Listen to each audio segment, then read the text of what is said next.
How did you navigate the whole process of prop firms? I think initially it's just about understanding the psychology that is required, the mindset that is required, and the rules. What I've realized is trading on a personal account requires a very different mindset, and trading on a prop firm requires a very different mindset. If you are trading on a prop firm account, if you think about it realistically, to clear any prop firm account, you need about 10 to 15% on an average, right? And people are aiming to do that in a month. But how many traders do you know who are making 10 to 15% a month consistently? Very few. Yeah.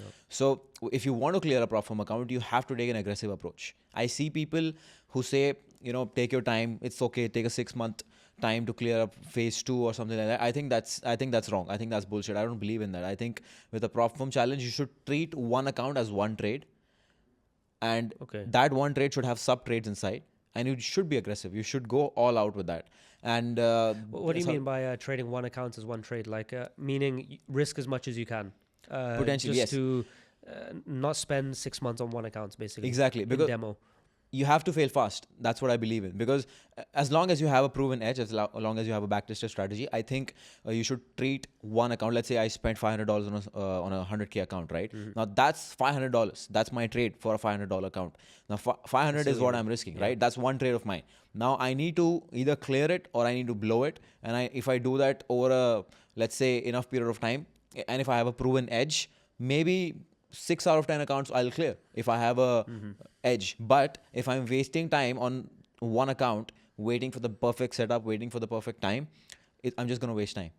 Are you referring to this as like to help the psychology, in the sense of you're not viewing your risk as 10K on the 100K, you have a 10K draw, and you're more seeing it as, I spent 500, so my risk is only the 500 I spent. Absolutely. And this basically helps you navigate things better, I guess. Absolutely, because the psychology with a prop firm cannot be what you have, because if you're trading a real account, all you have to lose is $100,000. If you're trading a real 100K account, you have to lose $100,000 if you blow it up. But if you blow a prop firm account, all you have to lose is $500. So why do you want to give yourself the extra headache of thinking that, oh, I'm managing a 100K account, and if I blow it, I lose 10,000. No, you're not losing anything. You're just losing $500. So just fail fast, test out your strategy, test out your edge, and if you blow an account, just buy another one. Now, obviously, you can speak from a place of, let's say, luxury, because you can afford, if you blow 500, it's not going to affect your, let's say, your life. So you can maybe come with a 5K budget and see what happens. Yeah. If you are in the other situation, which is I have only a few hundred or a few $1,000s in my savings, so each 500 counts. How would you approach it then if you're in that situation? If I had just $1,000, I would buy maybe $10,000 accounts, $10,000 accounts, and I would still have 500 left.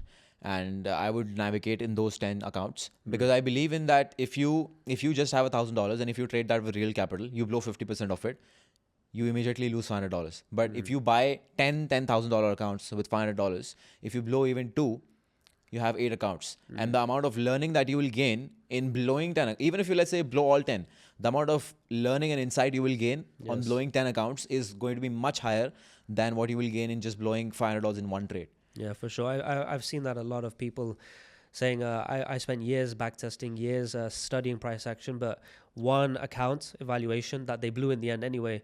I learned so much in that one month window, because in replay mode, the candles just jump and you see what happens. But in real life, you got to see the ups and the downs of that candle and go through the emotions of it and the pressure of real money, let's say. Now, when it comes to just the prop firm cycle of leveraging many accounts and kind of going with a budget, is the approach trade each account individually, or kind of all 10 on a copy trader and kind of maybe distribute in terms of time or in terms of setups? How do you approach it? I think the best way and the way I do it is I like to trade an account individually. I don't want to expose one account to the other. And it is, for me, it is mainly, let's say if I have 2 setups, one for London, one for New York, one account is going to be for London, one is going to be for New York. And sometimes what I've also done is I categorize my setups into A setup, A plus setup, and B setups. I buy 3 accounts, and every account is for a specific setup. So my A plus setup accounts will get cleared very fast. Sometimes I don't get A plus setups. So the A setups, they get cleared very fast because they come frequently and they're good setups. So that's also a way I categorize my prop firm accounts. Okay. Why have you chosen to categorize things as opposed to trade as you normally would on a live account? Why segment things on prop firms? What I've realized is that, again, you need a different mindset. And when you categorize it, the risk exposure is just less. And also, when you're trading a Profom account, it also comes to your mind that, you know what, at the end it's just $500. And coming from a place where you have traded live capital and you're already trading, it just comes to your mind. There's also a downside to it where you start taking your Profom accounts lightly. So I think categorization helps a lot in that. As you said, you can end up taking things lightly. Did you maybe go too far to that direction of one trade, one account, full daily loss on an account and things like this? And people even do this as a specific strategy. Is that something advisable or something that you found benefit in, if you assuming you have the budget to afford to blow these accounts? Yeah, I think that's doable, but it depends on what your edge is like. What I've realized is that in prop firm accounts, you do not need a high risk to reward ratio. You need a high win rate. And I've done an extensive study on this. I've made a YouTube video on this, that if you take out the statistical data in regards to the risk reward ratio and the win rate, in a prop firm account, you have only 10% drawdown, max drawdown, and a daily drawdown is 4%, right? Now, if let's say I have a win rate of 60%, that means I will lose 4 trades out of 10 and I'll win 6 trades. Now, if those 4 trades come back to back, that's when I blow the account. But let's say if I have a win rate of 80% and a risk reward ratio is very low, maybe 1:1.5 or 1:2, I will get only 2 losing trades. And the chances of, even if that happens back to back, I don't blow my account if I'm risking 2% per account. So the win rate factor is extremely important, I believe so. And and a lot of people who trade high risk to reward ratio strategies in prop firm accounts, I've seen that it has not worked out very well for them, or it takes them a lot of time.